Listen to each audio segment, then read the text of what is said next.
কি মাত্রার হামলা হতে পারে, যোগ্য জবাব দেবে পাকিস্তান, পাকিস্তানের জবাবটা কি হবে। কদিন আগে আমাদের এই বক্তব্যটা তো বেশ ভাইরাল, পাকিস্তানের পক্ষের, যে পারমাণবিক অস্ত্র সবে বরাতে বাজি ফোটানোর জন্য তৈরি করা হয় নাই, সেটির একটা ব্যবহার আছে। এই যে বার্তাটা, এটাও তো গণমাধ্যমে খুব চাউর হয়েছিল, এখনো আবার সেটি আলোচনা হচ্ছে।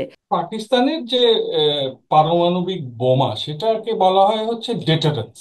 মানে ধরুন, ভারত, মালদ্বীপ, শ্রীলঙ্কা বা নেপাল, ভুটানের সঙ্গে যেরকম একটা দাদাগিরি যে কোনো মুহূর্তে করে ফেলতে পারে, সেখানে কে সরকার হবে না সরকার হবে এগুলো নিয়ন্ত্রণ করতে পারে, পাকিস্তানে এটা না পারার কারণ হচ্ছে এই পারমাণবিক বোমাটা। কিন্তু তার মানে এই না যে এই পারমাণবিক বোমাটি ব্যবহৃত হবে। কারণ হুম। এটা সবাই জানে যে ভারত পাকিস্তান দুটোই পারমাণবিক শক্তিধর দেশ, এবং এই পারমাণবিক বোমা ব্যবহার করলে দক্ষিণ এশিয়ার পুরোটাই প্রায় শেষ হয়ে যায়। এবং আপনি হুম। জানেন যে যুক্তরাষ্ট্রের পররাষ্ট্রমন্ত্রী কিন্তু এরই মাঝে ফোনে ভারতের প্রধানমন্ত্রী নরেন্দ্র মোদী এবং পাকিস্তানের প্রধানমন্ত্রী শাহবাজ শরীফের সঙ্গে কথা বলেছে।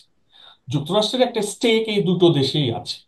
পাকিস্তানের সঙ্গে যুক্তরাষ্ট্রের বন্ধুত্ব অনেক গভীর, দীর্ঘদিনের। এবং যুক্তরাষ্ট্র এটাও স্বীকার করে যে ওই সেই আফগান যুদ্ধে বা 9/11-এর পরে যুক্তরাষ্ট্রকে সাহায্য করতে গিয়ে পাকিস্তানের অভ্যন্তরে অসংখ্য মানুষ এই সন্ত্রাসবাদের হামলায় মারা গেছে।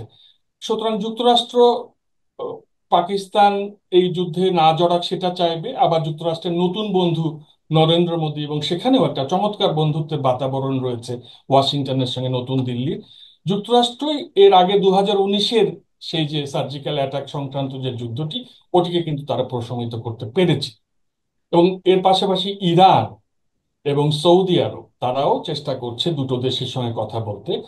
এবং ভারতের সঙ্গে কিন্তু সৌদি আরবের একটি সুন্দর সম্পর্ক রয়েছে, যেহেতু হুম। অনেক ভারতীয় সেখানে কাজ করতে যান। এরকম চেষ্টা চলছে কিন্তু হুম। চারপাশে মানে এই এখন। দেশগুলোর তৎপরতায় যুদ্ধের এই ভাবটা প্রশমিত হতে পারে হ্যাঁ, বলে অবশ্যই একটা আমার আশাবাদ